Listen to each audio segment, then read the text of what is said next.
Hello students, myself Vijay Hasnale from Firozshah Godrej Junior College Burdi.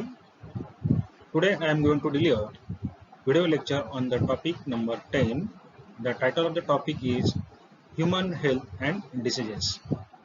In this lecture I am going to cover introduction about health and diseases, immunity system and types of immunity system.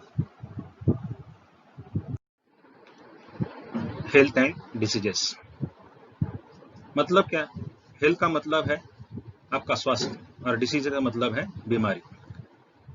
तो आपकी स्वास्थ्य और आपकी बीमारी कभी एक साथ आपको दिखाई नहीं देगी। यानी ऐसा माना जाता है कि आप जब बीमार है यानी कि आपका स्वास्थ्य अच्छा नहीं है या तो आप तंदुरुस्त नहीं है, और जब आपका स्वास्थ्य अच्छा है मतलब आपको कोई बीमारी नहीं है, क्योंकि ये दोनों एक साथ कभी नहीं आते।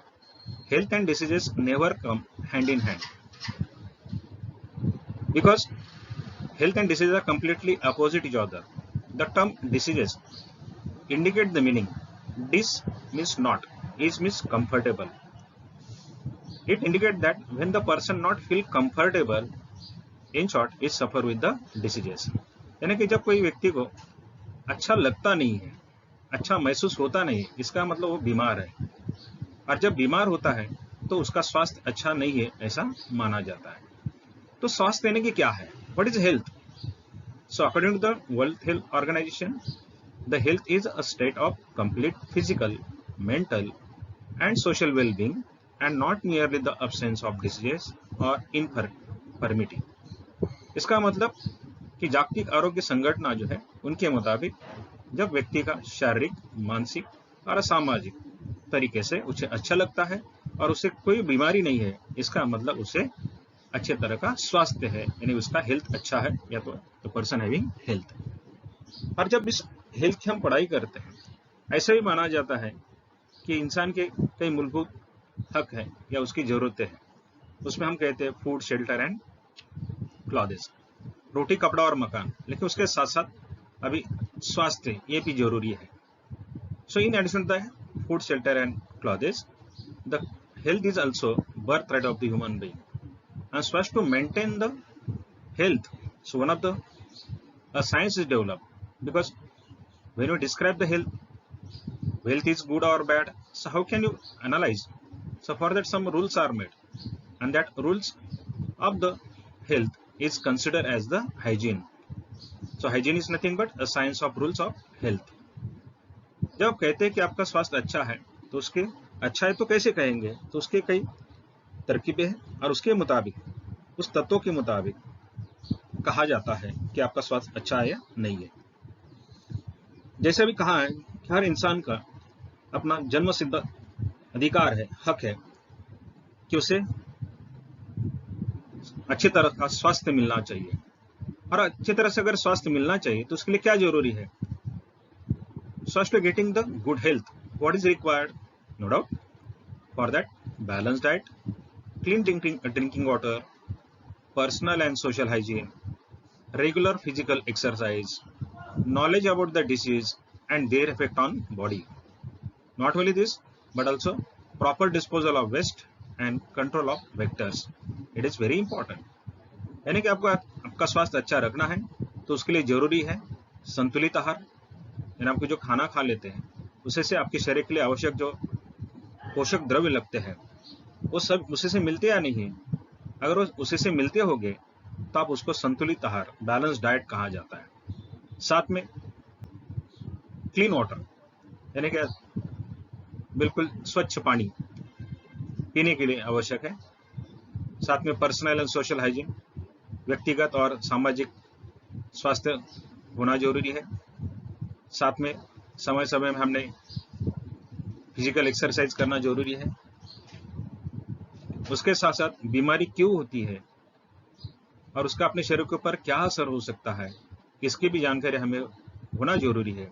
साथ में समय समय पे जो तैयार होने वेस्ट मटेरियल है, जो खराब चीज है, उसे हम प्रॉपर तरीके से डिस्पोज करना जरूरी समझते, अन्यथा उसी से भी गंदगी फैल सकती है, बीमारी हो सकती है। और बीमारी क्यों फैल सकती है तो ये भी हमें मालूम होना जरूरी है। हमने ये भी देखा है कि अलग प्रकार की बीमारी, जैसे आज हम सब लोग कोविड-19 या तक कोरोना वायरस से जूझ रहे हैं, पूरे विश्व में इसका कहर मचा हुआ है। बहुत सारे लोगों को इसका प्रादुर्भाव हो चुका है, इन्फेक्शन हो चुका है, उसमें से कई लोग तंदुरुस्त भी हो चुके हैं, लेकिन कई लोगों की जानें भी चली गई है। तो सवाल ये खड़ा हो जाता है कि ये कोरोना वायरस है क्या और उसी से अपने शरीर पे क्या असर होता है। अगर आपको बताना है तो ऐसे एक उदाहरण के लिए हम लिया कि एक बीमारी है। ऐसे तो बहुत सारी बीमारी है, समय समय पे अलग अलग प्रकार की बीमारी की खोज होती है और पता चलता है कि बीमारी अलग अलग पैथोजन की वजह से, रोग जंतु की वजह से हो रही है। तो ये बीमारी अगर होती है तो रोग जंतु से होती है, उसमें वो वायरस हो सकता है, बैक्टीरिया हो सकता है, फंगाई हो सकता है, या और कोई माइक्रोब हो सकता है, या उनका कोई पार्ट हो सकता है। लेकिन सवाल ये भी है कि जब ये ऐसे प्रकार के पैथोजन जो है, रोग जंतु है, हमें तो खुली आंखों से देखते नहीं और लगातार अपने शरीर में अलग अलग माध्यमों के द्वारा वो अंदर आ जाते हैं, प्रवेश करते हैं, उसके बावजूद भी हम हमेशा बीमार होते ही ऐसा नहीं है। In spite of the entry of this pathogen through the various media, so it can be entered through air, it can be entered through water, can be entered along with the food material, but beside that, person is not always suffer with the disease. What be the reason behind it? In spite of the entry of the pathogen in the body, the person not suffer with the disease. The reason behind it that the one of the system is working in our body that fight against the pathogen and protect us from their infection, and that system is called immunity system, or simply say immune system. तो अपने शरीर में ऐसी एक यंत्रणा कार्यन्वित होती है कि जिसके जरिए अलग प्रकार के रोग जंतु अपने शरीर में प्रवेश करने के बावजूद भी उसको मारा जाता है और उसे से होने वाला जो प्रादुर्भाव है उसे से हमें रोका जाता है। उसी सिस्टम को कहा जाता है, उस यंत्रणा को कहा जाता है इम्यूनिटी सिस्टम, रोग प्रतिकारक प्रणाली या तो संस्था है, उसे के हमें ये रोगों से बचाया जाता है। तो सवाल ये खड़ा होता है कि इम्यून सिस्टम क्या है। तो सवाल ये पैदा होता है ये इम्यूनिटी सिस्टम है क्या। सो व्हाट इज इम्यूनिटी और immunity system? Immunity is ability of the body to fight the disease causing organism and their product. तो इम्यूनिटी में दूसरा तीसरा कोई नहीं है कि जिससे से बीमारी फैलती है, ऐसे सजीव या उनसे तैयार हुआ जो प्रोडक्ट है उनके खिलाफ लड़ने की क्षमता जिसमें है, उसी को हम कहते हैं रोग प्रतिकारक प्रणाली या रोग प्रतिरोधक शक्ति, उसी को हम कहते हैं इम्यूनिटी। लेकिन ये इम्यूनिटी ये शब्द कहां से तैयार किया है, किसने दिया है? The concept immunity is actually given by, started by the Edward Jenner. उनके मुताबिक इम्यूनिटी जो है हम अच्छी तरह से बता सकते हैं कि इम्यूनिटी क्या है। तो व्हाट इज इम्यूनिटी और immunology? It is a branch of science which deals with the study of immune system, immune response to the foreign material and their role in the resistance infection by the pathogen। तो जब हम immunity की पढ़ाई करते हैं, immunity system की पढ़ाई करते हैं, इम्यून सिस्टम खाली इम्यून सिस्टम नहीं, तो उसमें वो फॉरेन मटेरियल से हमारी शरीर उसके कैसे प्रतिसाद देता है, उसके खिलाफ कैसे लड़ता है, ये सभी का हम जब पढ़ाई करते हैं तो उससे से एक नई शाखा बन जाती है, उसी को हम कहते हैं इम्यूनोलॉजी।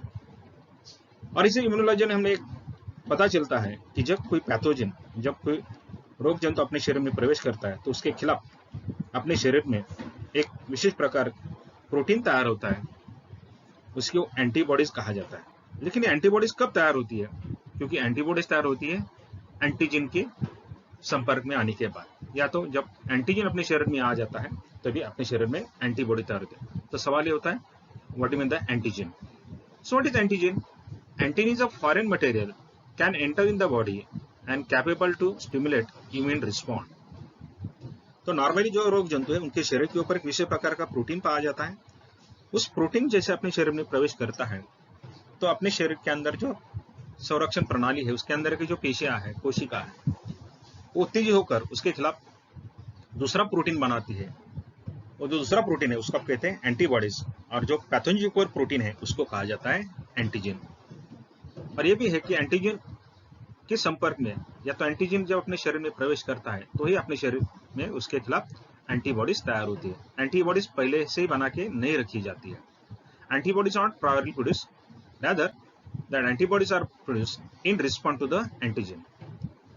तो जैसा हमने कहा कि एंटीजन एक फॉरेन मटेरियल है, वो जब अपने शरीर में प्रवेश करता है और अपने इम्यून सिस्टम को स्टिमुलेट करता है, उसी को हम एंटीजन कहते हैं। Specially it is a protein. और जब अपने शरीर में प्रवेश करता है तो अपने शरीर में उसके खिलाफ दूसरा प्रोटीन बनाई जाती है, उसी को कहा जाता है antibody. So what is antibody? In response to the antigen, the protective chemicals produced by the immune cell is called antibodies. यानी कि एंटीजन के खिलाफ अपने शरीर में जो तैयार होता है दूसरा प्रोटीन या केमिकल, उसी को कहा जाता है एंटीबॉडीज। जैसा हमने आपको बता दिया कि इम्यून सिस्टम है, इम्यून से तो ये कैसे काम करती है? Actually, the immune system, there are two types. One is the innate immune system, another is acquired immune system. अभी आपके मन में सवाल पैदा हो सकता है कि ये innate और acquired immune system है क्या? तो हम उसकी बात करेंगे। Thank you.